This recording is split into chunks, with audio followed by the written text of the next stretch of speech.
And we're on. Introducing Joel Fulton, CEO at Lucidum, an asset discovery company that eliminates blind spots across the cloud, security, and IT operations. Joel, welcome to the cloud. Welcome to the pod. How are you, mate? Well done, Joe. It's a pleasure to do this with you. Thanks for the Yeah, conversations man. leading up to this. Absolutely. I've been looking forward to this one. I know we connected just before the new year, but just timings didn't work out. So yeah, really excited to have you on, my man. So I know you mentioned when we initially spoke that you had relocated out of Silicon Valley now. Yes, yeah, I think it wasn't the coronavirus; it was the consequences Yeah. of coronavirus. Everybody went distributed workforce, and prior to starting Lucidum at Splunk, we had gone on a necessary rapid buildup of our team and staff. And I had had prior experience at Symantec working and leading a remote team and used some of that because you can do it really wrong. I used some of that to blow out our team at Splunk by judiciously hiring remote. And Mm. so just about 50% of our staff were remote. The advantages for them was we could pay them an above local salary, and their commute was, in their slippers to their coffee machine. And in exchange, we made a way for them. Well, this was our target. They would reflect better how well we nailed this target. But even as we measured, the goal was to make them feel included. And so one of the things hiring remote workers was we sought to hire people with a chip on their shoulder. You can't hire somebody who is fine working in an autonomous cell. You need to hire somebody who's slightly agitated about working remote because that makes them pushy. They don't want to be left out. They're going to be engaged. So having done that at Splunk, when coronavirus hit, and across the United States, we ranged in our responses from Australia to Africa. We were laissez-faire. We were dictatorial in the different states, right, across the United. So we moved from one extreme to another, and that has been fantastic for my family, and it's been very good for the company and its goals. Yeah, love it, man. Love it. It seems crazy to think that remote working wasn't the norm until the pandemic, which is nuts. But anyway, before we dive into that, mate, I like to take it right back to where it all began and how you got into the industry. Well, thank you for asking. There is my entry into the industry was, I don't know if it's unique, but it was certainly probably not replicable. So my desire was to be a firefighter. And in pursuing that, I was working at a wood mill, just something to pay the bills while I trained, studied, and got ready. I was number 12 on the list for the fire department. They hired 10, and there you go for your next 3 years. Well, in that interlude, the the timber products industry crashed in the United States. And so I was out of a job. I was out of my dream, and there I sat. Well, there was retraining money available. And prior to taking retraining, they did some aptitude tests and they said, hey, you'd probably be pretty good with computers. Now, we're talking 1989, 90, right? And I thought, I have no desire to live in my parents' house in the basement with a single bare bulb overhead and a pile of Twinkie wrappers. Mom, I'm trying to work here. That was not what I was interested in, right? And then they turned the sheet over and they said, here's the salary expectations over the next 5 years. And I thought, I could grow to love Twinkies. And so that's how I got into computers. I started as a Novell networking engineer. I taught Novell and Microsoft classes, and security wasn't really a thing at the time. Security was less than a part-time aspect of a full-time job. And because we didn't really have the internet inside ubiquitously in use, right? You'd have a central dial-up modem for when you needed to do batch exchange of emails on the rare case. But as security became a thing, security became my focus. So that was the tipping point from what I thought to what I got. Yeah. Why did security become your focus though? Oh, so that goes back deeper. So Joe, when I was a kid, like 8, 9, 10, I was mesmerized by fantasizing that I could become a private eye. Yeah. That's all I wanted to be. Yeah. And I read all the Dashiell Hammett books, the Continental Op books, the Mike Hammer book, like books an 8, 9 year old probably ought not be reading, right? With the two-fisted private eye with his 45 and there's always some woman and there's scotch in your lower drawer, right? So when I was 10, I knew I wanted to have an office with 2 desks, one that belonged to my now deceased partner. And in the drawer of my desk, I'd have a bottle of scotch. I didn't know what scotch was, but I knew it was something that you did when you were bored or angsty, right? So that's what I wanted to be. And it never left me. And so as I got into networking and Unix and security became a thing, I thought, hey, maybe this is a way. Maybe to fulfill that. I like challenges. I like puzzles. I like to compete. That struggle was fulfilled there. Nice. So when did it become an actual career? So what was the trajectory early on to, because I know you did what, 5 years at Symantec. So running through up to that point, because I think that was quite instrumental for you. Yeah. Symantec was very interesting. So security, networking, and app support were my vegetables. Security was the dessert.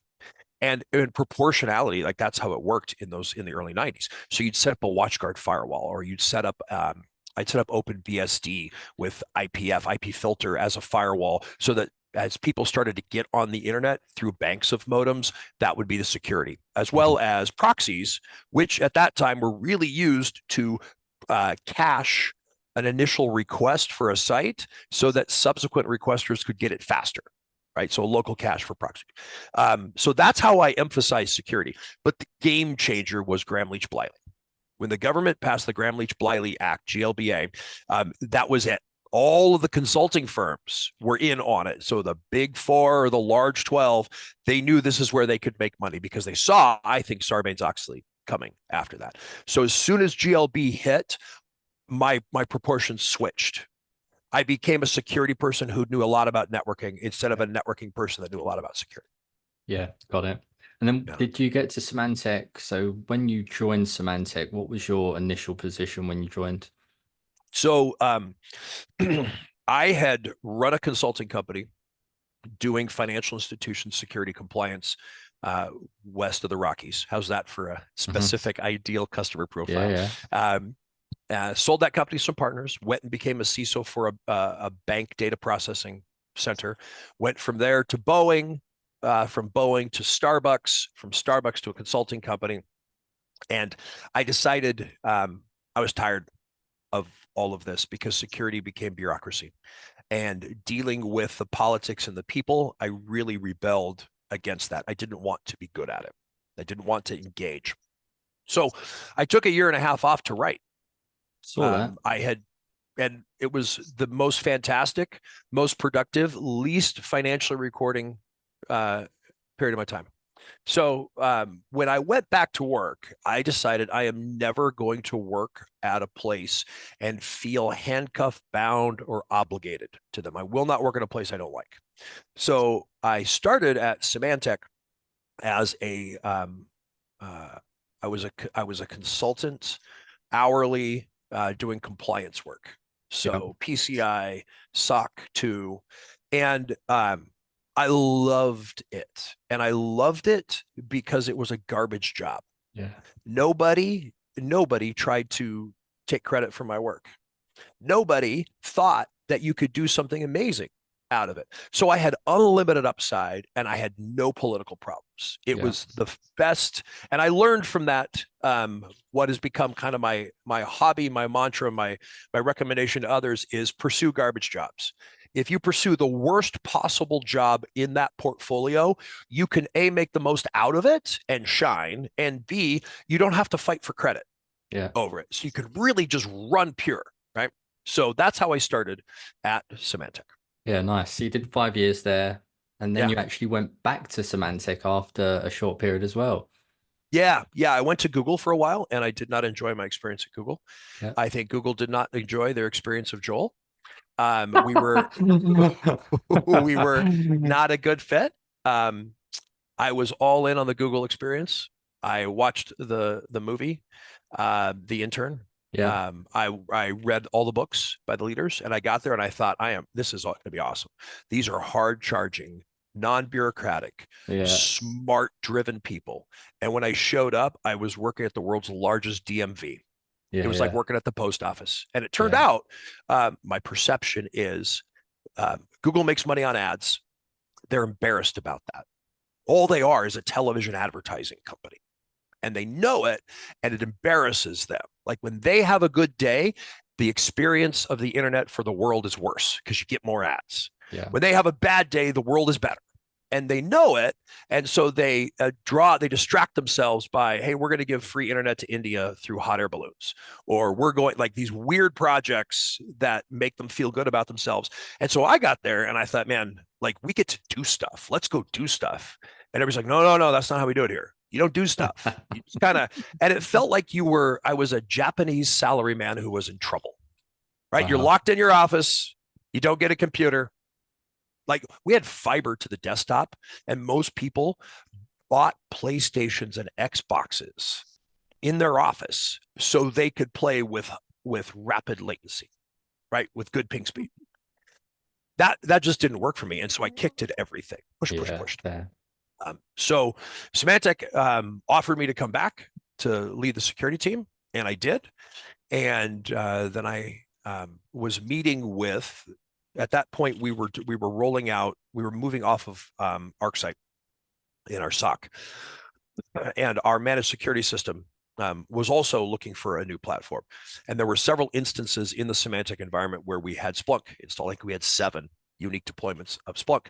And so the salesperson at Splunk, who's a fantastic guy, I love him, he came to me and said, hey, listen, we'll give you Splunk for a credit because you'll become the tipping point to get an enterprise license.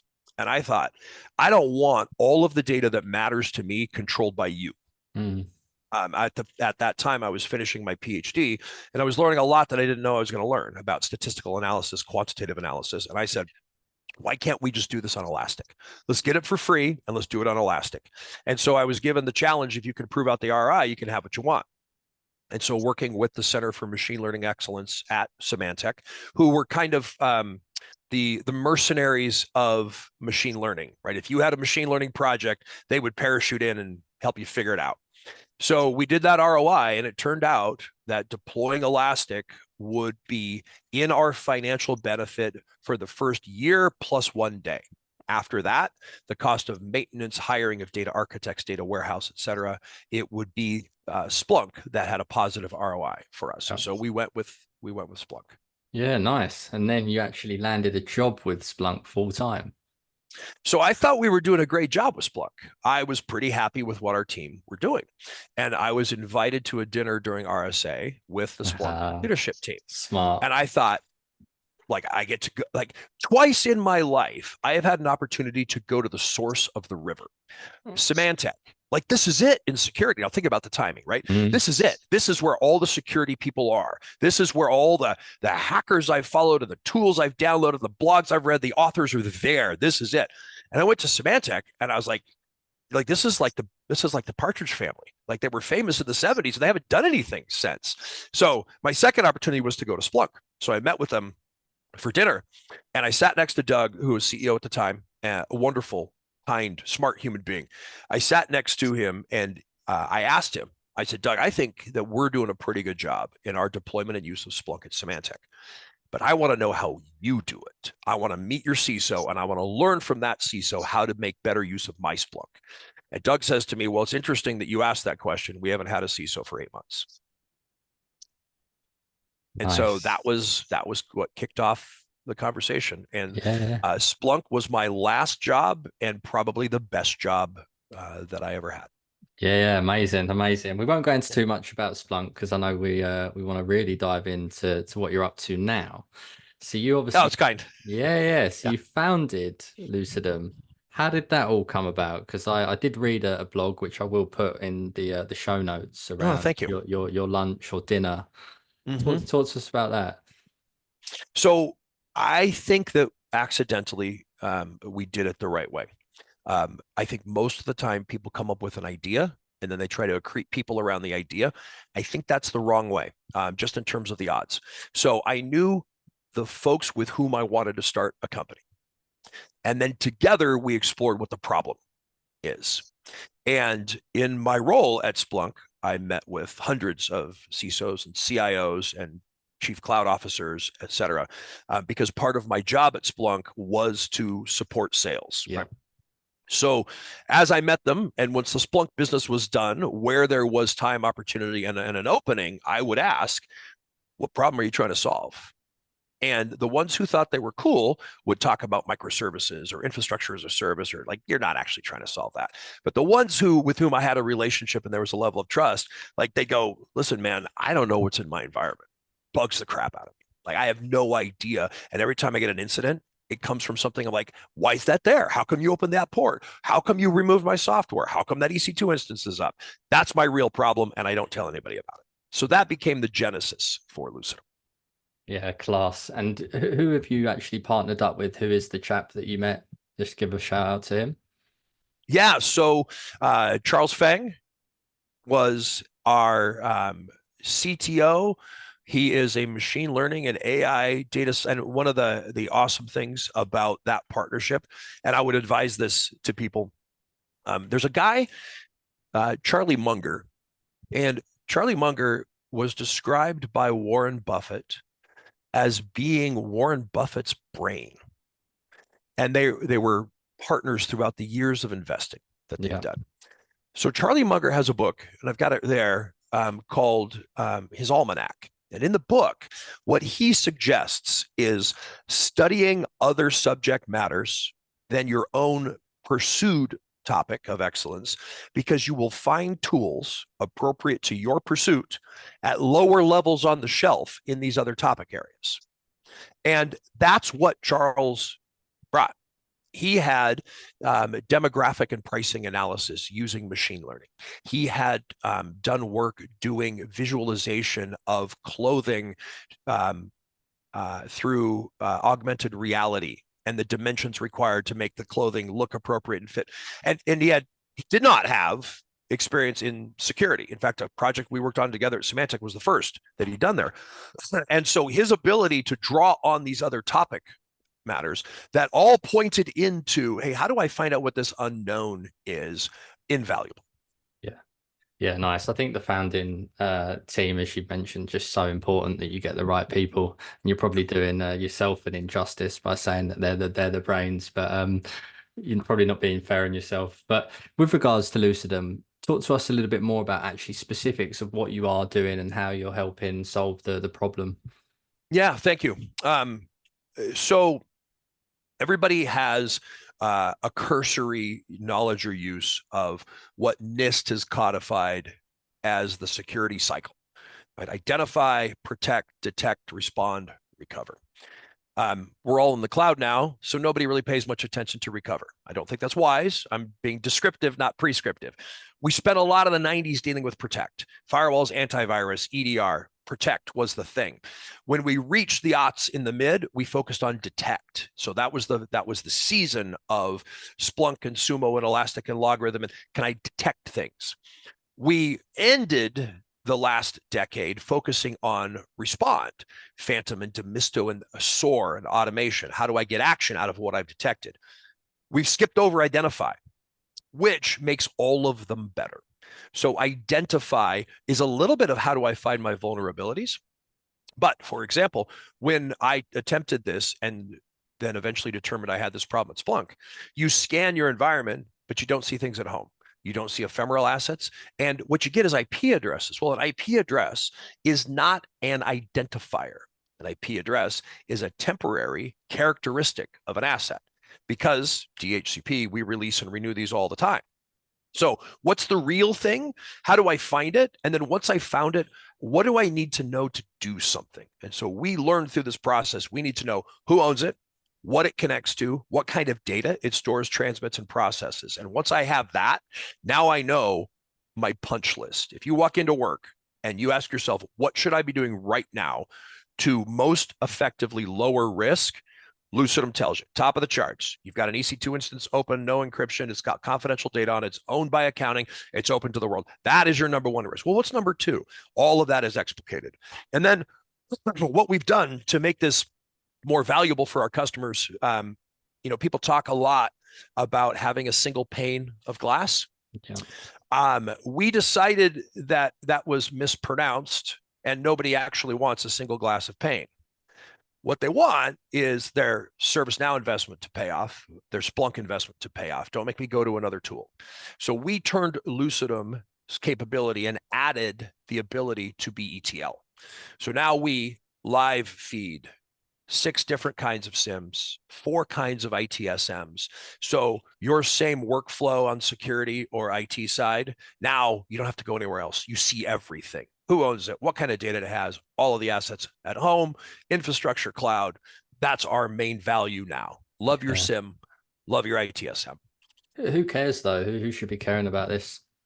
Yeah, that's really fantastic. So the number one person that tends to care is the CEO, because that's where it boils up. The CEO has to sign off on your Sarbanes-Oxley. The CEO pays the price for any announced breaches. The CEO owns the cost of the budgets. Now, I know that's very indirect, but she cares. Who cares on a day-to-day basis? It tends to be the operations people on IT and on security side of things, because instead of doing things that matter, they're doing things that suck. They're having to track down, I got a ransomware alert. What is it? Grind away, right? You don't feel valuable. Your morale goes down. And the truth is, what I'm paying you to do is silly. I'd like to pay you to flex your muscles and do what you're amazing. All right, move up that layer. That's all Lucidum is we're a step stool that lets your team take a step up and reach things higher on the shelf. Yeah, nice. Where are we at now in terms of longevity? So a couple of years in now, are we? Are we 3-4 years in?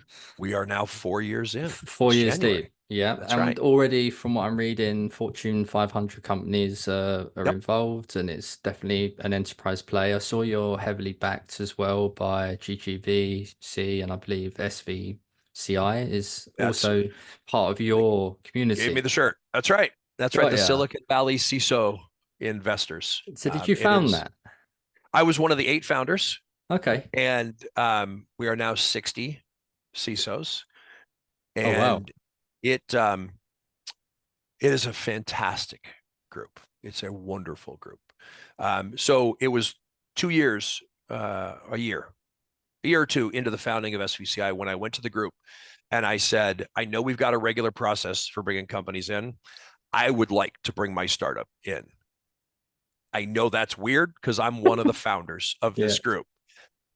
If anybody says no, that it might feel awkward, I need an affirmative from everybody that it's okay to pitch this. Doesn't mean you have to say, yeah, right. So we backed our way into there because the community means a lot. Like I can't tell you, Joe, during that COVID shutdown, when I met with people, we met obviously over Zoom or Teams or et cetera. I met with so many people who looked trapped, expressed the emotion of being trapped and said, I got to get out of here. I don't know what to do. This isn't how I live my life. I haven't talked to my friends. I had this group of 59 people that we hung out with together, and all of them are smarter than me in their respective areas. If I want to know about AppSec or security or identity, or there's at least 4 people out there who are smarter than me, more experienced, have done more things in that area that I can connect with. And then they're just friends. And so that has been the number one value of that, particularly through that nadir that was the COVID social outcome. Yeah.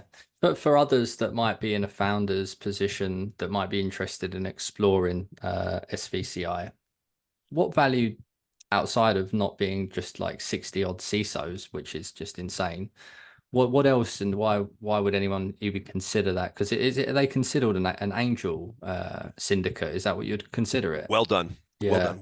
We are an angel syndicate, so we're not a fund. We have an intake page at svci.io. And if you are seed A, sometimes B, we're interested in hearing from security companies. We don't invest in competitive with our prior investments. And so on our page, we list all of the investments that we've made. But we're very interested in meeting these companies. Your question, though, is what do they get out of it? Well, what you get is you get 60 CISOs, which means you have probably 240 opinions, but you get 60 CISOs in a Slack channel with you, and we will do just about anything. We will do demos, dry runs, role play with sales. We will give you opinion on marketing. We had one Portco ask us our opinion on the color scheme for their new logo. Now, why you would ask CISOs that, I don't know. I don't know, but we'll do anything for them within the bounds of ethics and morals, right? And so the one thing you got to know about a group of CISOs is we aren't just ethical. We tend to the naively self-righteous. So we won't do something that might appear to someone to be close to violating a rule.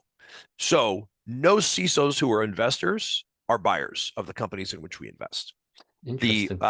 The odd exceptions to that are I had my CEO do the review.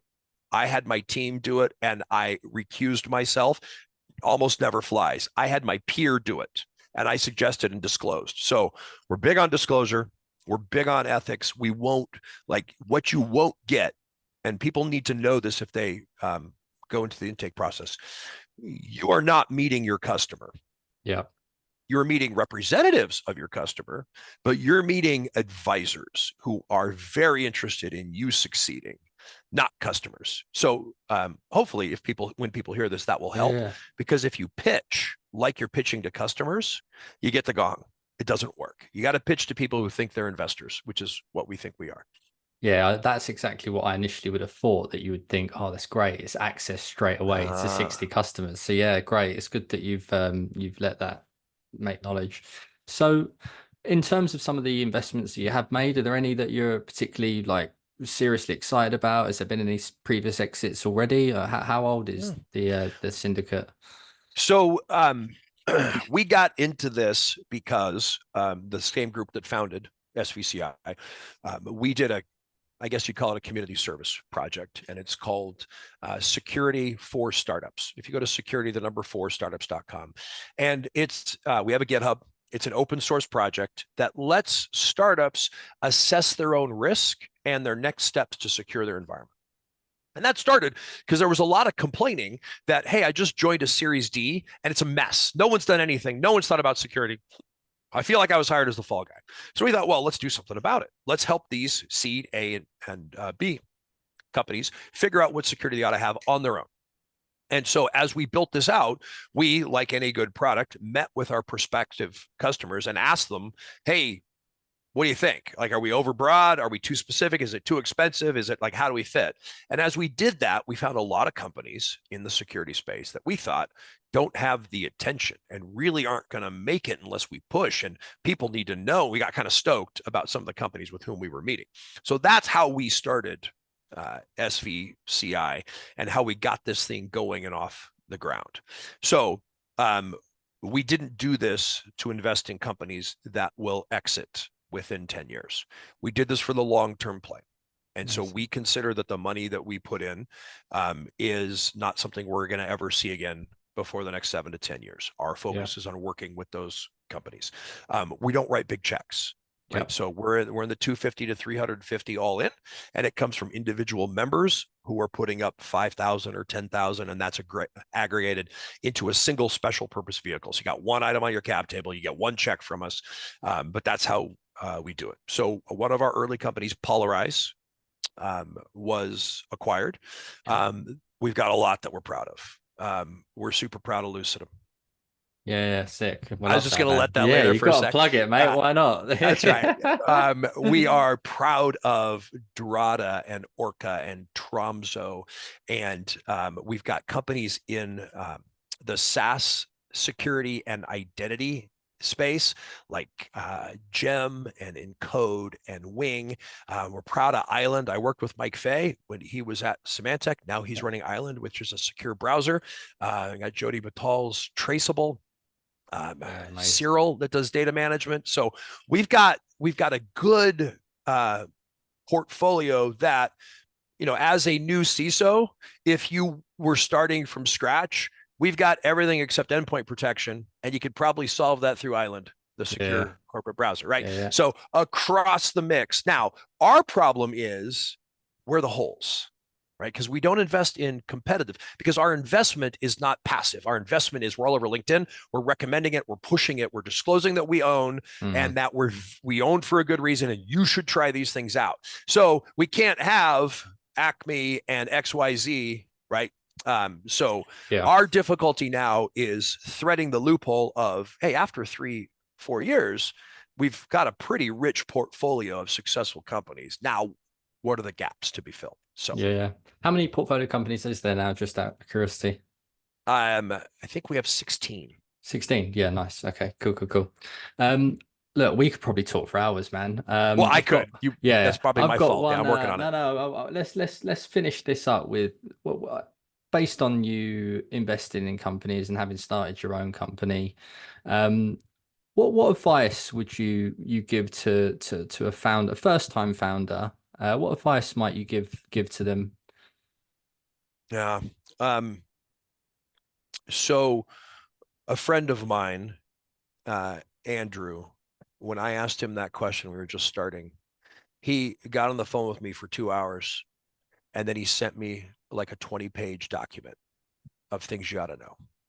Wow. So, and that was a degree of love and support that blew me away. Such a good guy to take that time. I would read The Founder's Dilemma. Okay. That's my number one bit of if I can only do one thing passing in the stairs, I would tell you read The Founder's Dilemma. If you have already got co-founders, read it together like a premarital counseling book. Read a chapter, talk the chapter. Read chapter 2, talk the chapter. You need to be on the same mind about all of these things, and you need to get in those arguments early. So, Joe, you and I, suppose we're going to start a company, and you are the CEO and I'm the CTO. Well, I know all the tech stuff. It's going to be me that's going to make this company work, right? So I get 51% of the shares, right? Well, then who makes the decision? Like, you got to have those arguments right now. Can't have them later. And the second thing is prepare for the long haul. It is very difficult because you are constantly discovering your own incompetence.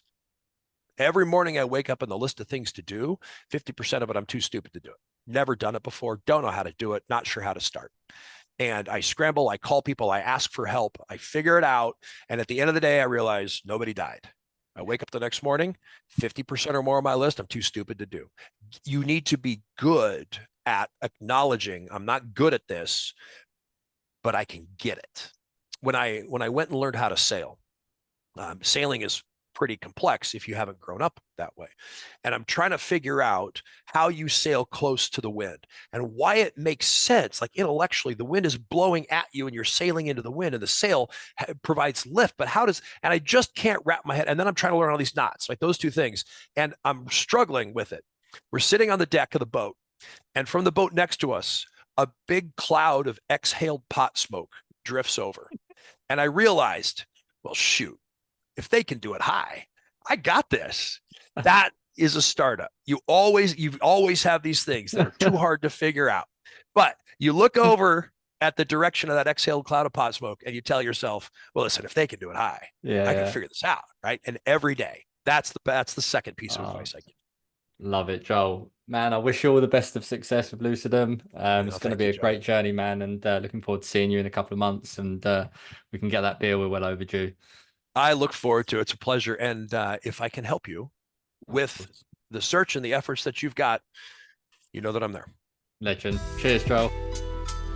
Thank you for listening. If you've enjoyed today's show, please like and share with your friends and colleagues, as this is really important for the show's reach. If you'd like to be our next guest or are interested in Aspiron Search's staffing solutions, please get in touch directly with me or reach out to us via our website www.aspironsearch.com.